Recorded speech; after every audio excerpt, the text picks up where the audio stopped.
Coming up on this edition of Jerusalem Dateline, preparing for war after Hezbollah's missile attack killing 12 Druze children at a soccer game. Plus, a front lines report from Julie Stahl near the Lebanese border. And intelligence experts weigh in on Hezbollah's military strength and a possible strategy inside Lebanon. And lending a hand to a widow in need. CBN partners making a difference. All this and more coming up on this edition of Jerusalem Dateline.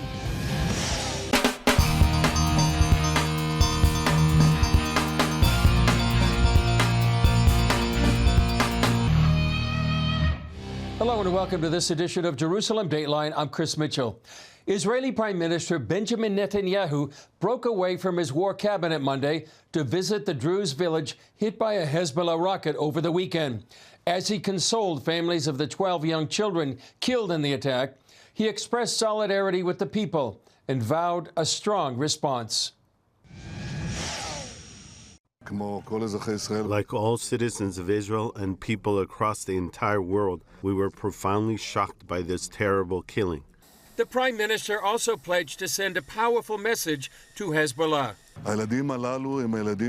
These children are our children. They are the children of all of us. The State of Israel will not and cannot ignore this. Our response will come and it will be severe. Retired Major General Yaakov Amidror of the Jerusalem Institute for Strategy and Security tells CBN News Israel must take the time it needs to ensure a successful mission. We are not in a rush, not at all. The more it will be prepared, the better. Here we have to retaliate, and the retaliation should be well prepared before you use it. You have to prepare the retaliation and all the arrangements for the consequences of the retaliation. In anticipation of a coming attack, the Associated Press reports Hezbollah is preparing its own retaliation that would involve precision-guided, long-range missiles. The report adds that Hezbollah doesn't want a full-blown war. Amidror adds Israel's show of force will indicate what direction it's ready to take. It very much depends on the decision of the decision makers. Do they ready to go to a big war? If the answer is yes, it's one set of targets. If the answer is no, it's not the right time for Israel for many reasons, from economy to legitimacy to the ability to fight in two fronts. But if the decision is not to go to a big war, and Israel doesn't want to go to a big war, so it's another set of targets. But it very much depends on the decision or the readiness or the willingness to go to a big war. Amidror lists key points Israel needs to consider before it chooses a full-scale war, including quality and quantity of ammunition, whether the economy can endure 6 to 9 months of war, domestic and international legitimacy, especially from the U.S., the IDF's level of readiness, as well as the home front. These are the 6 elements that should be considered before someone is saying, yes, I'm ready to go to war. Well, joining us now from Majdal Shams is Julie Stahl, Middle East correspondent for CBN News. Julie, you're up there. It's been the epicenter of certainly news here in Israel and literally around the world. What are you seeing and what are you hearing up there now? Well, Chris, we literally got out of the car, parked the car across the street from the soccer field where the 12 children were killed. Dozens more were wounded just a few days ago. We literally got out of the car. I met a beautiful man here named Naim. His name means nice. And he told us that his brother's grandson was wounded and is in the hospital. 9 years old, Rejwan. He's in the hospital, the Ziv Hospital. He was playing soccer. It's right across the street behind me. You can see the soccer field. You can see the bomb shelter where the children ran to, tried to run to when the Hezbollah rocket came. And, it's the town is very, very united. They're in mourning. It's quiet, but they're strong. They welcomed us into their home here, showed us all the pictures of the beautiful, beautiful children. It's really been a rough time for them. They heard the boom, and Naim's sister-in-law, she was telling us that everybody just dropped everything and ran without shoes on, everything, just ran across the street to see what they could do. And they were just, whether they were medical people or not, they were just picking up the wounded and driving them to the hospital. We know of one particular medic who picked up his own daughter, and she died. So, you know, it's very, very intense. It's been an intense time. I would say maybe if we can say something good out of it, there's been a lot of unity. There's been visits by Jewish people, visits by Christians, visits by Muslims to this Druze village. You know, the Druze are not, they are Arabic speaking, but they are not Muslims. They're Druze. Yeah. So, and they're precious people. I can imagine with a village that size, everybody knows somebody who was killed or wounded in that horrific attack. Is there a sense of, do you see posters around there, wreaths, and when you go around that area? So actually, you know, on the way up here, you drive through several of the Druze villages, and in every one of them, first of all, you see the Druze and the Israeli flags flying together. And then you see various things on billboards, different, you know, whether it's an electronic thing of the children that were murdered, or their pictures on a fence, or, you know, a poster of them. And they're all over the place in all the Druze villages. You know, like I said, the people are very, very united. They stand together. They're a precious community. Yeah. Describe for people that may not know who the Druze are and what kind of a role they play in Israeli society and other nations as well in the region. So, yeah, there's, I think, around 150,000 Druze in Israel. They have somewhat of a secretive religion that's partially Islamic. It has also some Christianity woven in and various other religions woven together. It's a secret religion. Nobody really reads their book or anything to know what they believe. And they have Druze communities throughout the Middle East. Naeem, for instance, has relatives in Lebanon and Syria, you know, and those are not countries that are friendly to Israel. This particular Druze village, because they're right up on the border, they've chosen not to be Israeli citizens because of the fact that it's they have relatives in these other countries. But they're throughout the Middle East. There are Druze communities. There's a very small, but there is a Druze community even in the United States. But you know, they're very well respected.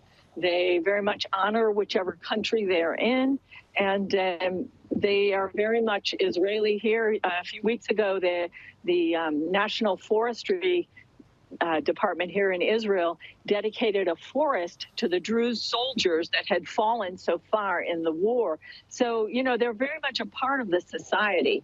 And to have something like this happen, you know, this didn't happen to some minority. This happened to Israel.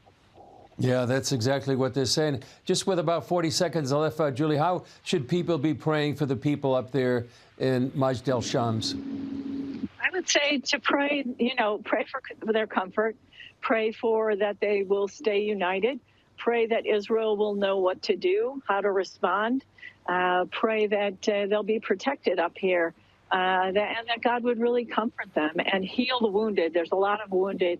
Rejwan, like I said, was covered with shrapnel from head to toe, 9 years old, in the hospital. So pray for their comfort, pray for their healing. Okay, great points for prayer. Thank you, Julie. God bless up there. Thank you. Thank you. Bless you. Coming up, intelligence analyst Orit Zahavi on Hezbollah's growing military capability.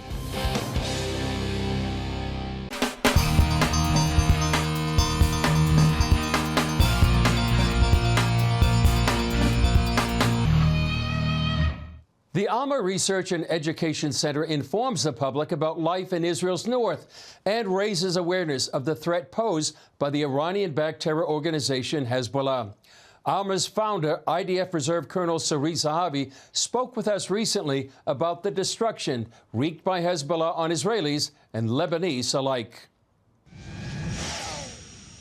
Orit, how would you describe what life is like up on the northern border right now?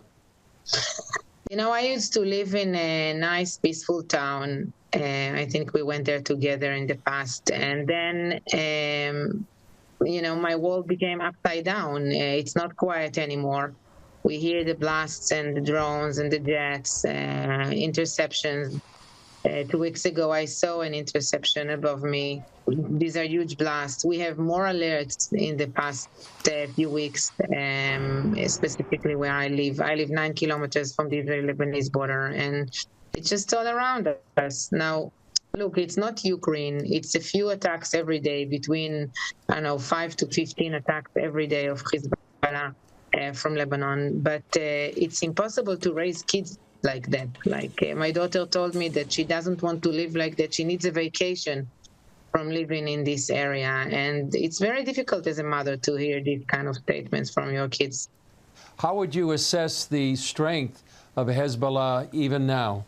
Look, clearly IDF attacked thousands of times in Lebanon as well since October 8th. Trying to damage the infrastructure of Hezbollah in the towns, mainly near the border. So it's kind of a mirror picture. You have 90,000 Lebanese that were also evacuated from their homes. You have a lot of destruction on the Lebanese side as well. The difference is that the Israeli society cherish life, while the base of Hezbollah in Lebanon cherish death. And they are saying that very, very clearly, including from the mothers to the leaders, they are saying that very clearly. We didn't see IDF attacks eliminating the capabilities of Hezbollah to launch rockets, as clearly happened yesterday. Yeah. Is that because they're so embedded into the infrastructure there in South Lebanon? Actually, two reasons. I think that because they are that embedded, not only in South Lebanon, this includes Beirut, and it includes the Bekaa Valley, wherever Muslim Shiites are living in Lebanon. They are the traditional base of Hezbollah. And the second reason, it's because they are hiding these rockets inside the populated areas, which pose a challenge to Israel to attack. Yeah. And do you think Hezbollah has missiles there at the Beirut airport and with the city itself? Completely. We published in July 2020 a report that exposed a few tens of missile sites in Beirut. And this is clear to us that the strategic missiles of Hezbollah lies in Beirut, of course. Yeah. Right. Anything else you'd like to add, Sarit? In total, we have 2,500 attacks of Hezbollah since the war started, using rockets. One attack can include 200 rockets, using drones, using anti-tank missiles that Iron Dome cannot intercept. This is a true challenge, and I don't think there is one state in the world that would agree to continue to raise children in this kind of atmosphere. And that's why all of us should unite against terror. This is so important that we will work together around that, and we will not build on a fictional arrangement that will not be implemented as we did in 2006. Yeah.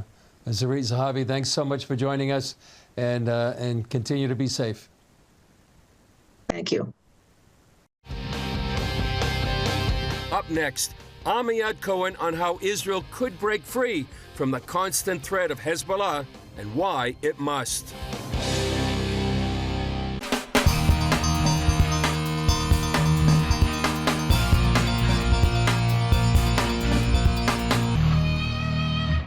IDF troops are gathering in the north in the wake of Hezbollah's recent missile strike on the Druze community of Majd el-Shams. Major Amiad Cohen explains why Israel needs to fight Hezbollah soon and to do it differently this time around. Amiad Cohen, great to be with you here on CBN News. You're head of the Herut Center, a conservative think tank here in Jerusalem, and you wrote an article called The Last Lebanon War in Tablet magazine. Tell us your main message here, why you wrote it. So Israel has a habit to live in a Groundhog Day in front of its enemies. We're in Gaza again and again, going back and forth and raiding in Gaza in the past 20 years and having a deep conflict there. And the same thing in Lebanon since the 70s. We're again in a raiding structure against Lebanon with no real end game and outcome. And every time we're getting stronger and Hezbollah is getting stronger. We need to end that Groundhog Day once and for all. And the only way to do that is by understanding the strategic, decisive points at our enemies, how they think about it. And the most important thing for Hezbollah in Lebanon is their land and territory. And there's one thing: we can't end the war in the same starting point as we did in the past. So the end game of the Lebanese war, instead of having a third Lebanese war and a fourth one and a fifth one, we have to end this now, the last Lebanese war, with the Israeli border moving to the Litani River. There's two basic reasons for that. A, they need to lose territory and understand we're not playing. You can't go back to square one after starting a war and attacking Israel on October 8th. The second thing is there's no territorial border between Israel and Lebanon today. The border today, the Lebanese Hezbollah, actually, the Iranians, if you understand what's the power structure, have an elevated ground over the Israeli towns in the northern border. That's why they are able to shoot anti-tank rockets and to raid. And that's what we're afraid of. That's why we're going to protect the northern border, to take over and occupy these cities and destroy, like they did on October 7th in the south. The Litani River, which is 20 kilometers to the north, is a border that is a barrier that can protect. It's a cliff of 400 meters tall that will protect us from the ground invasion of Hezbollah operatives. We will need to still protect ourselves from the rockets, but the only solution to end this conflict with a very decisive victory by Israel is to telling Hezbollah there's one end for this war. Israel is going to take territory from Hezbollah and from Lebanon and from Iran, and we will have a border to protect us. Wow. You're not only the head of the Harut Center, but you're also a major in the reserves. You've been up there for 4 months, and you're heading back as well. What have you seen up there on the border? So first of all, it's devastating to look at the cities that are deserted now, the Israeli cities. There's 82,000 Israeli refugees now left their houses, went back to different places and hotels in Israel, and the cities are deserted. That's a strategic mistake by Israel, and that's devastating. I lived in some of these cities in the past, and to see empty towns, you can't understand how it's a strategic loss for Israel in that perspective. The other part of it is I can see that Israel can win this war. We have a strong army, and people are afraid of the Iranian army, Hezbollah, on our border. They're good. I'm not underestimating them, but we're much better. We're much stronger. And this is a message the world needs to understand. Hezbollah is afraid of having a full-scale war with Israel, because at the end of the day, we have a strong army, we have a strong military industry, we have a stronger country, and we believe in what we do. We can win this war, and we will and should win this war. We don't want to have a war. We prefer them giving up. But if 1701, the UN decision from 2006, is not fulfilled by the UN and by Hezbollah, we need to do that by force. We cannot live with this kind of threat on our northern border. So Israel can win this war, should. The IDF is strong. The soldiers, the reserve armies, and the regular army are very, let's say, they see the cities and they are willing to fight, kill, and die to protect our towns. That's why we have the State of Israel, to prevent things like this, like the Holocaust, happening here in Israel. Final question, Amiad. What's your main message for not only Israel, but for people in the West right now? The battle is not a battle between Israel and Iran. The battle is international between Western Jewish Christian ideas and moral arguments versus the Muslim, either the Sunni or the Shiites, jihad perspective, that they don't believe that about having, let's say, modern, good, moral life. They want to destroy everything the West is building, and they're working together with Russia and with China against the West.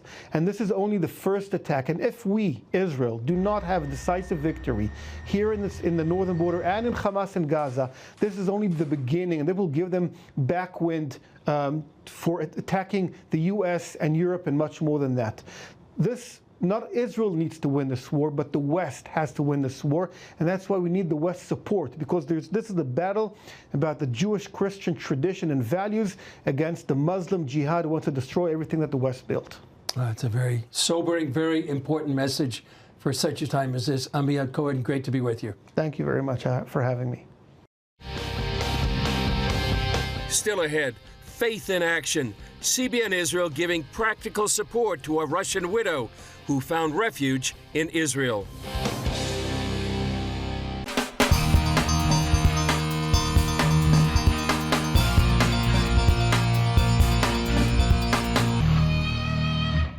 The Bible speaks clearly about welcoming the foreigner and caring for widows.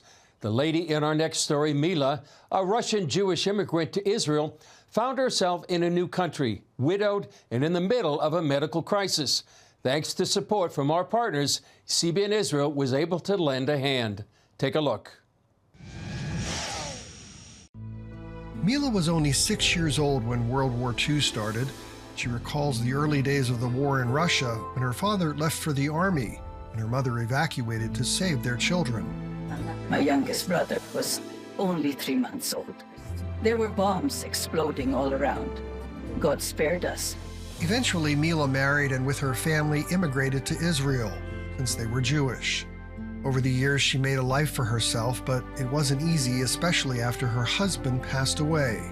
My budget is very limited. I cook simple food. After years of financial struggle and loneliness, Mila met the team from CBN Israel. To help her out, we gave her bags of groceries and invited her to join other seniors to socialize and eat healthy meals at a center supported by CBN Israel. We also helped Mila pay for the cost of medical treatment she received during an overnight emergency. I was taken by ambulance to the hospital with very high blood pressure. I felt very ill and thought I was going to die. Some of the trip costs, hospital charges, and medicine I had to pay for out of pocket. Thanks to you, CBN Israel paid the costs for the ambulance, hospital, and medicines Mila needed that were not covered by her insurance. I'm so thankful that you're helping me. I owed a lot of money. The bill was very high. I have to take expensive medicine that I bought with your help. It was even enough to buy a new blood pressure monitor. From World War II survivors to new immigrants to Holocaust survivors, you make it possible for CBN Israel to help them all. I feel honored by the kindness of the people who support me. It's hard to keep back the tears. I'm so grateful that they haven't forgotten the tragedy we lived through. May God bless them and grant them a long life. What a nice story. Well, that's all for this edition of Jerusalem Dateline. Thanks for joining us. Remember to follow us on social media, and you can access CBN content through our CBN News and other CBN apps. And don't forget to sign up for our email blasts, and please continue to pray for the peace of Jerusalem, for all those caught in harm's way, and for the return of the hostages to get home. I'm Chris Mitchell. We'll see you next time on Jerusalem Dateline.